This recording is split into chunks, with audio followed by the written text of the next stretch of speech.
সর্বশ্রেষ্ঠ দাঁড়িয়েছে। গোবিন্দ ওই যে ধুলার পরে ঘোরাঘুরি দিচ্ছিলেন তো, হরি বল, ধুলার পরে ঘোরাঘুরি দিচ্ছিলেন, তুলসী আসছে দেখতে পেয়ে সারাঙ্গের ধুলা ঝালছে না, বলছে যে আমি ধুলা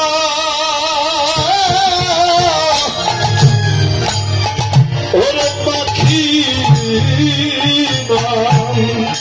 আমি ধোলা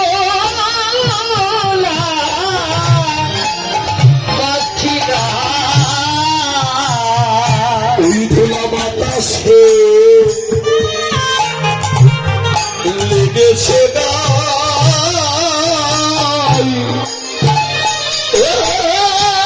আমি ধুলা পাখি না।